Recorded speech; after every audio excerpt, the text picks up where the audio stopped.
Greetings, my dear friends. This is SoulWeaver. Today we talk about duality, about how our world is built on pairs of opposites, light and darkness, plus and minus, male and female, good and evil, life and death. Everywhere you look, duality. In science, in religion, in how we see colors. Let's start with something simple, with color. Imagine pure matter. If we abstract from our earthly existence, what comes to mind? For me, it's black. Absolute dominance. A color that can devour all the colors of the rainbow and not even choke. Scientists once created a black that is blacker than black itself. But in essence, it's not a color. Black absorbs all colors. When we see black, it means there is no light. For our perception, black is a conditional, virtual color, defined as the absence of color and light. Is black a color? One of the most debated questions. I still think yes, it is a color. But for an artist, black is the destroyer. When buying paints, take plenty of white and other colors. You only need a little black. It will cover everything. Black is closer to antimatter than to matter. It's a grinder of reality, a complete exit from what we call life with its many colors, rainbows, and emotions. And here, a black hole comes to mind, a region of space-time whose gravitational pull is so strong that nothing can escape it, not even light itself. Without light, you cannot see color. Black absorbs everything, and only a colossal star like our sun illuminates this blue planet in the darkness. But I have questions about the sun. The sun is enormous, a celestial body worshipped by all peoples throughout all centuries. Why? Because it's a huge, glowing disk. It gives life. It lights our path. Who else should we pray to if not the sun? Official science says the sun is plasma, about 74% hydrogen. Helium is also present. But where does the sun constantly get so much energy? I have my own hypothesis. The sun might take energy from water. If we imagine that water in space is an endless ocean, the first ocean, why not? But more on that in future videos. Now let's talk about duality in science. Antimatter. Matter composed of antiparticles. According to the Big Bang Theory, matter and antimatter were created during the explosion. When they collide, mutual annihilation occurs, and pure energy is released. It's no coincidence that science sometimes resembles religion. The ancient symbol of Yin and Yang. The separation of two opposing properties, light and dark, without any explosion. Scientists sometimes like to blow things up. But when we blow something up, nothing new appears. We've seen enough wars. Nothing was born. Perhaps something was restructured. But these assumptions are no better than religious interpretations of a divine voice in your head. How can anyone know that before the explosion, the universe was in a singular state? These are hypotheses without material evidence. That doesn't make them wrong. But they are no better than any religion. Because science is a search, not the acceptance of someone else's stories. So, according to science, matter and antimatter annihilate and release pure energy. Then what? What happened to this energy? Why did it suddenly have a desire to create life, material objects, subjects? I cannot fully accept this hypothesis, but still, there's something true in it. Two particles, matter and antimatter, yin and yang, and we see this all around us. The yin-yang circle is energy. The circle spins and gives movement. Now let's talk about electricity. Look at Faraday's unipolar generator, a conductive disk, a constant magnetic field.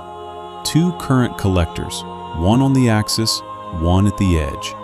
A circle with two elements. In 1831, Michael Faraday discovered the law of electromagnetic induction.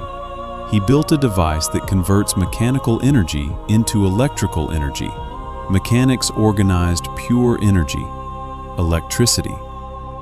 What is electricity?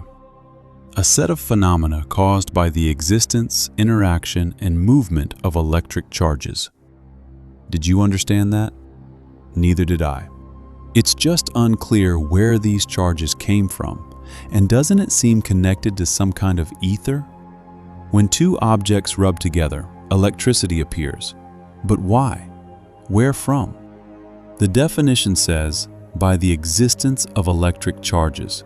But where did they exist before? They appeared as a result of movement and contact. Movement allowed electricity to be created. By the way, even electricity contains the number 3. 3 phases, a triangle, static electricity. Where did the charge come from? Name the first element. Air? Ether? It won't appear from nothing. You need a pair. 2. You need movement. But that doesn't explain the origin. This resembles a kind of sorcery, a lamp with a genie inside. You rub, and he appears. Science has not solved electricity.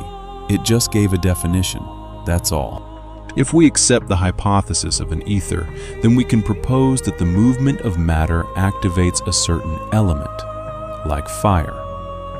The word electricity comes from electron, the ancient Greek word for amber. Rubbing amber against fur was known to the ancient Greeks. But one thing is to discover it, another thing is to use it. The circle is one of the symbols of technological progress. The disk spins. The first short-term electric current appeared when connecting two electrified objects with a conductor. Enough about electricity. You've probably realized this is free energy. Anyone can use it. Just rub a little. But we still pay. Not for the electricity itself, but for the infrastructure, which currently destroys nature on a massive scale. Strange. You were born, your parents pay taxes. You grow up, you pay taxes. You pay for electricity and gas, although gas is a public asset. They say it can be taken from the atmosphere. I don't know how to capture it, but I don't deny the possibility. Free energy for any state and elite would be like death. Free electricity? What would they drain you for? It's like oil. Some people don't want to lose money. Money controls the real world, and that is real, powerful energy. The key is to channel it in the right direction. Now let's return to duality in our lives. For the picture of life, two energies are needed. We've already figured this out. Two energies for manifestation, and a third, the result. A man and a woman meet, a child is born. Black paint and white paint, you get gray. Plus and minus, you get current. Two energies, their friction, and the result. For life to exist, at least two energies are needed. Two bodies, two paints, two objects, two sources. Man and woman, plus and minus, day and night. Even the sun, I think we are far from seeing pure light. It's a combination of spectrums, chemical elements, and something else. Duality, a pair of opposites. Poles. In humans, good and evil, love and hate. In material form, two forms that cannot exist without each other.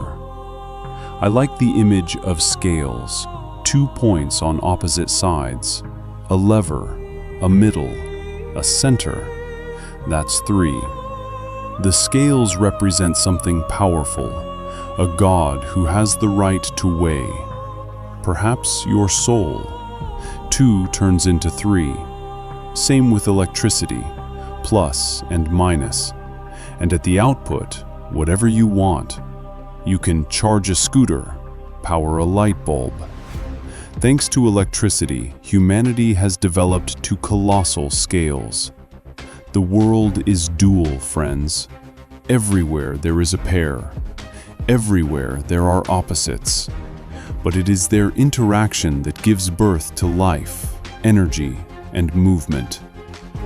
Do not be afraid of shadows. Without them, there would be no light. And now, let me leave you with this.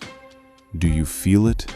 That quiet hum beneath everything you call real. Duality is not a war, it is a whisper.